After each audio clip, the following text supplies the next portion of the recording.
and just buy some of these super cheap, what are these things called? They have a name. They're like in windowsills. Might have to look it up. Succulents. Sounding fancy now. Are you guys ready for another episode of Smalls That Sell? Well, I have scoured the internet and the big box stores for some of the hottest selling items on the market right now, and we're going to break them down. For those of you that are new to the channel and just kind of wondering what all of this is about, it's about the power and the profit margins of selling smaller items. You do not have to be a master carpenter or a master of anything. I sure know that I'm not, to make money with woodworking and to sell items. So get it out of your head that you have to be able to make big, elaborate pieces of furniture, because you don't. Now, yes, I want you to grow with building these smalls, but in the meantime of leveling up your skills, you can still have a constant revenue stream coming in. But in order to be successful in anything with business, and yes, once you start making these items to sell, you're running a business. There is one thing that you have to have, even if you don't have a whole lot of tools. And I've talked about this a lot in some of my older videos, but I'm going to hit it again.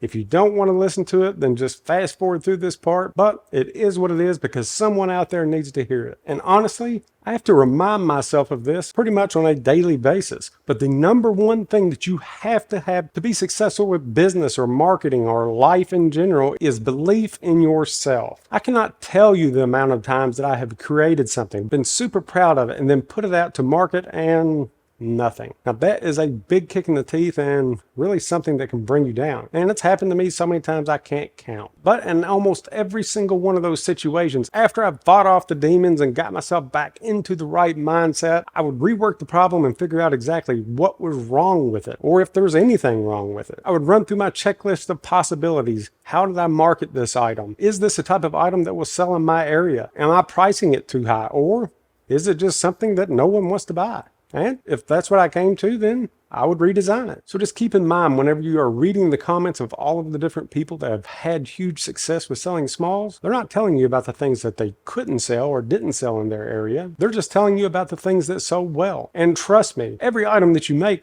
will not be a huge hit. That's just part of business. Look at all these huge companies that try things out and then a couple of months later, they're discontinued. Well, that's marketing. That's business. You try it out. If it doesn't work, you move on. If it does work, you push forward and hit it hard. But in order to handle all of that, you have to have the right mindset for it. Realize that this is going to happen and then accept it and push forward. So I'm about to go over several different items that are selling well for these companies. Now, they don't say where they're selling well. It could be on the West Coast or it could be on the East Coast.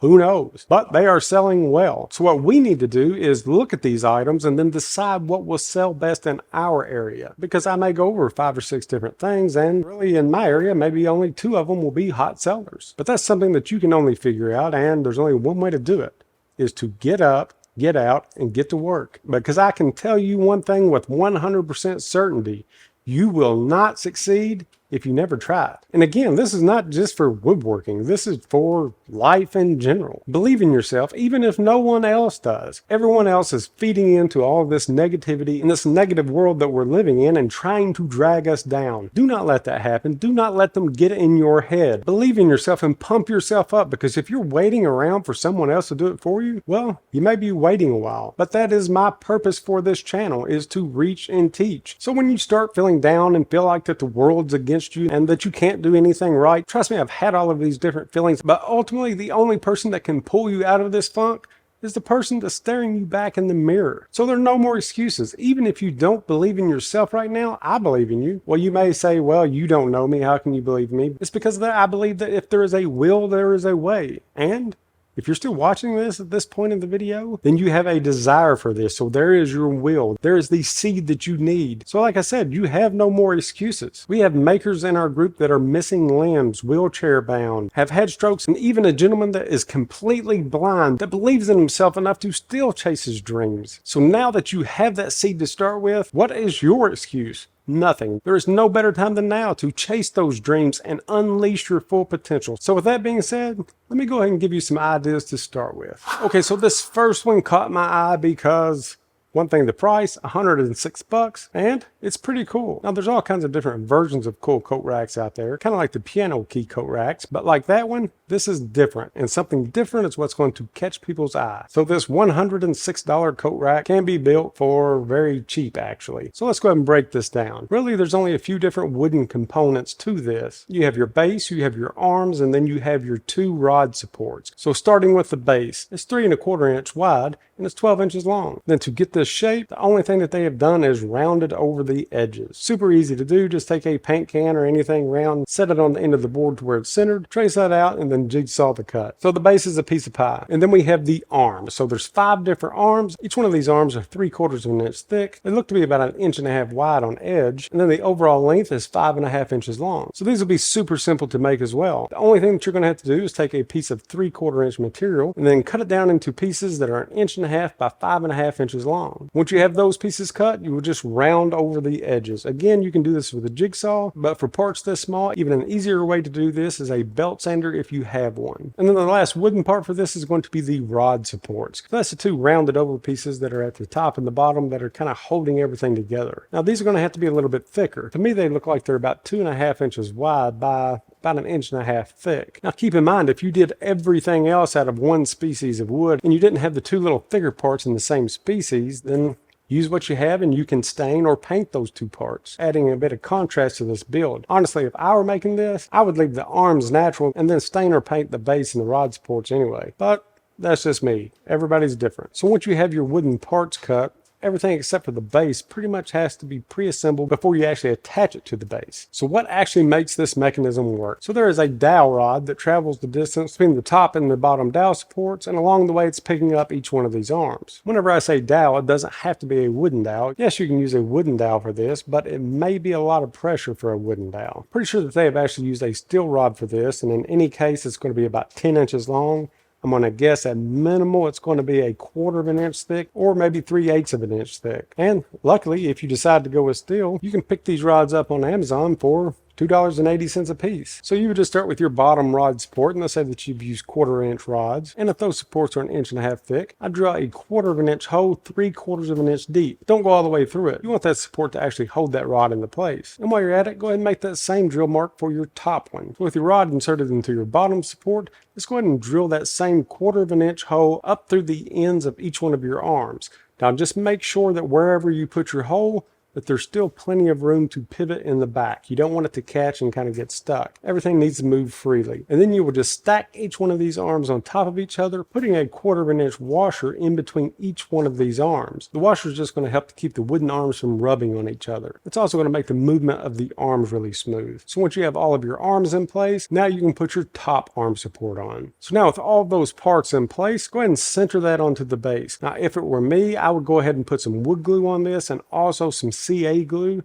That way whenever I set this into place, I can just hold it for a few seconds. CA glue will actually work as a clamp while that wood glue dries, and it's going to allow you to flip this over immediately, pre-drill and put a couple of screws from the back into each one of these rod supports. Once you have that done, the next step you can actually do before you assemble all of this would actually be a lot easier to do it before. Of course, it always seems like I take the hard way to do anything, but now we need to attach the little dowels sticking up from the arms. And again, like wooden dowels, you can actually order these pre-cut. And in the case of a 1/4 inch dowel, you'll want these at least 1 inch long. That way you can at least see half of it into the end of the arm. And after looking around a bit on Amazon, found just what we needed for 14 cents a dowel. And then that's all that you would have to do is to slide those dowels into the holes that you have drilled. If you would like to glue those into place, you can. You can use CA glue, epoxy glue, whatever that you would like. Or if it's a tight fit, you won't need glue at all. So really, depending on the wood itself, where you got your material, is it a pallet wood project? Is it a reclaimed wood project? Or even if you had to buy this material, you're still in the $6 to $8 range for something that they are selling for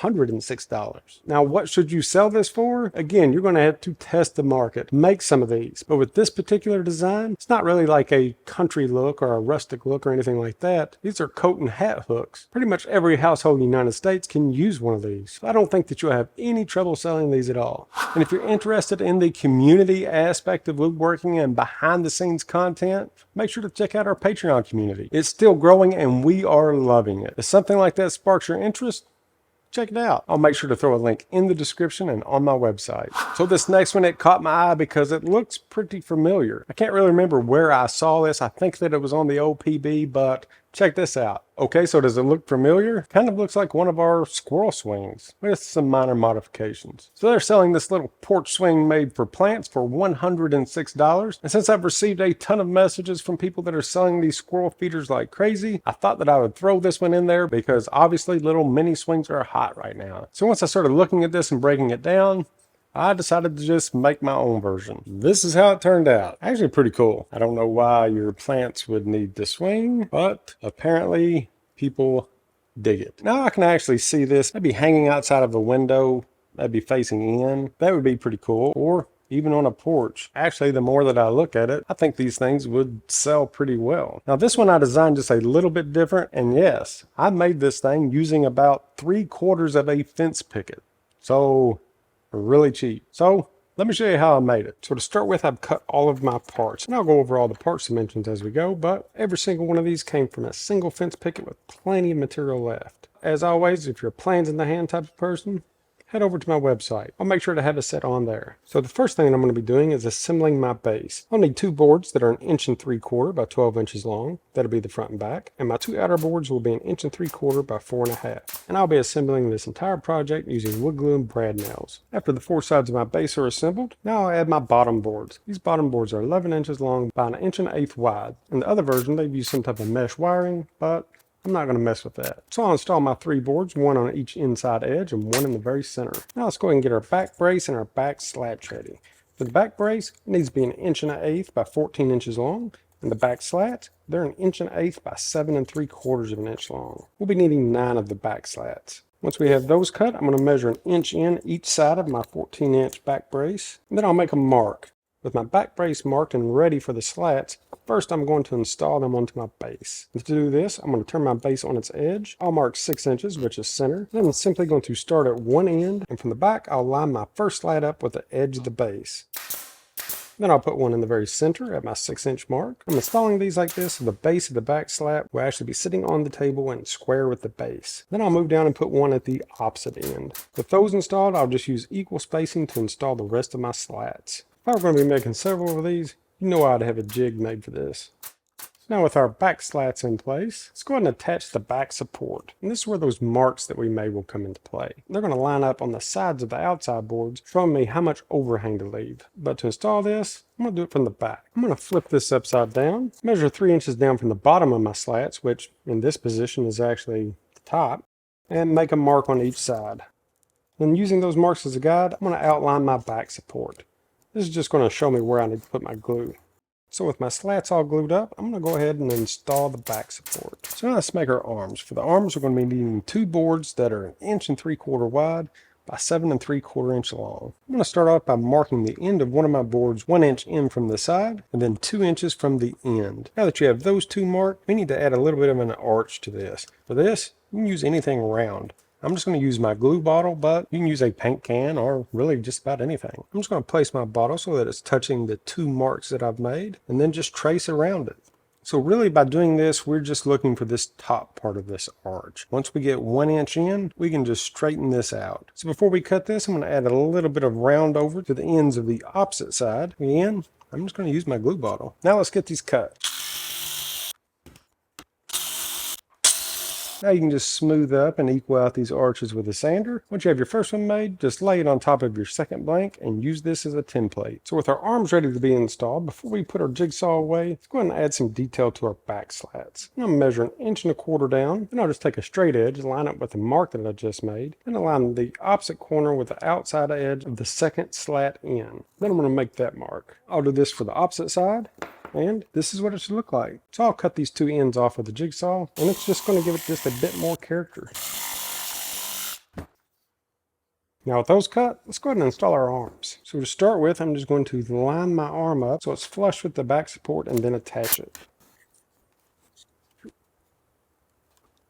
Once I have that done, let's go ahead and install the arm brace. The arm braces, you'll need 2 boards that are 4 1/8 inch long by 1 1/8 inch wide. Then we're just going to install these even with the front outside edges. And then we'll just attach these from the top and we're pretty much done. Now, if you'd like a center divider, you can put one of those in, but honestly, I don't think it's needed. Now, the only thing left to do is to drill a couple of holes for our rope. And for this, I'm just going to measure in 3/4 of an inch from the front. Make sure that is centered. And then from the back of the arm, 1 3/4 inches. Then from here, you'll simply drill a hole in all 4 of your marks that matches the diameter of the rope that you're going to be using. I'll be using 2 pieces of 3/8 inch rope, cut it about 3 foot long. Then we'll just run it through each end and tie a knot. And once your rope is installed, you're all set. And if you wanted to reinforce this thing with some exterior screws, now would be the time to do it. But for a cheap fence picket and some string, not too bad. So essentially, if you wanted to make this out of pine and actually paint this white, you can make these for right around $3. And if I were going to sell these, I would definitely stage these things up just like this. Or you could line the bottom like I did with this one with some landscaping felt. Just buy some of these super cheap, what are these things called? These little plants called. Usually like in windows and stuff. They have a name and they're cheap and people like them. They're like in window sills. The crap are they called? Might have to look it up. Succulents. Sounding fancy now. Or you buy some of these succulents. That's what these things are called, just so everyone knows. People seem to love them. You see them in windowsills, all these different types of things, and they're super cheap. Go ahead and put some potting soil and a few of these things in there and move them just like this. With them already having plants in there, you can at least double your price. So if you've made it this far into the video, obviously you enjoy a little bit about what I'm talking about, so don't forget to hit the subscribe button. That's one of the ways that lets me know what type of content that people enjoy and what I should be putting out. So this next one's going to be super simple to explain because it's super simple to make. Check this out. So this reclaimed shelf, they're selling for $30.50. And I know that you can tell just by looking at this how simple this is going to be to make. But the dimensions of this shelf is probably what's driving that price up a little bit because it's 7.5 inches wide and a couple of inches thick. And oftentimes with reclaimed wood, that width is hard to find. You can actually tell that this board was a bit wider to start with because it has fresh cut edges. And that is one of the downfalls of selling something like this in a big box store. They have to be uniform sizes. And that is one thing that we do not have to have for something like this. If your board is 8 inches wide, then it's an 8-inch shelf. If it's 6.5, it's a 6.5-inch shelf. The only thing that we are doing is we are taking a 12-inch board, putting a 45-degree angle on one side, and then taking a 5-inch board, putting a 45-degree angle on the end of that, glue this corner together, throw in a couple of screws from the bottom, and bingo, you have a reclaimed shelf. Now that's if you have access to reclaimed wood. And if you don't, check out some of my videos on distressing wood. But why is something as simple as this on the trending list? It's because it's considered modern rustic. It still has this rustic feel because it's reclaimed wood, but you have square defined edges that are giving you this modern look. And another thing that drives sales with reclaimed wood is there are no two that are exactly alike. You'll have nail holes in different places and little dents, scratches, stuff like that. Plus the distressing itself will be different. So if you're looking for a super simple quick build as a filler item, here you go. I'd actually offer 3 different sizes. Sell these babies as an indoor or outdoor set. Now, as far as hanging these things, they're thick enough to just buy some cheap keyhole hanging plates, drill a couple holes in the back, mount those plates, and these things are ready to go. And like I've said before, whenever it comes to anything that is reclaimed, if you know the story, where it came from, what building, when the structure was actually built, or what it was used for, anything like that will definitely help you to move these types of items. So which would sound better to you? A reclaimed shelf, or own a piece of history, a handmade modern rustic shelf reclaimed and rebuilt from 120-year-old factory wood, or something like that. That one's a little bit long, but you can think of something that would incorporate the history of the material into the name. I've said it before, people are more likely to buy the story or the history of the wood than they are the product itself. They want to be able to own a piece of this history and retell it to their friends. So keep that in mind whenever you are selling anything that is reclaimed. Okay, this next one I'm just going to throw in here. I'm not saying make these things, but I had to throw these in here because of the irony, I guess. So pallet wood projects are everywhere, and check this out. So at one of the big box stores, they are selling pallet coasters. Mini pallet coasters. So most likely they're not using real pallets to make these, but just the thought of breaking down a large pallet to remake small pallets to sell for $22 for a set of 6, and they're only 3/4 of an inch thick. It's just kind of funny to me. I don't know. But if you want to make these things, go for it. I personally don't like them. But what have we learned? Just because you don't like something or you do like something doesn't mean that everyone else will. And obviously there are people that do like these, or they would not be taking up space with these things. So something like this would be a perfect way to get rid of all of your little scrap woods and all of your little thin pieces like this that you can't seem to justify throwing away. But I had to throw this one in there just for the irony of it. Well, I hope you were able to get some good ideas from this video, something that you can take and shake it up a little bit and put your own twist to it. As you can tell from earlier in the video, if you chose to watch my little rant or whatever that you want to call it, I'm very passionate about you believing in yourself and your abilities. And like I said, the goal of this channel is to reach and teach. So if you took anything away from this video, share it with somebody. Do not keep it for yourself. It's not meant to be that way. Teach someone else. Help to build them up and keep this art alive. So if you made it to the end of this video, I want to know who you are. So let's think of an odd word that you can throw into the comments, and it'll kind of confuse other people that just read the comments. Wingnut, okay? So just reply with wingnut and anything else that you want to say, but the first word, put wingnut. I'll know that you made it to the end and who to reply to first. So until next time, again, get up, get out, and go create something. See ya.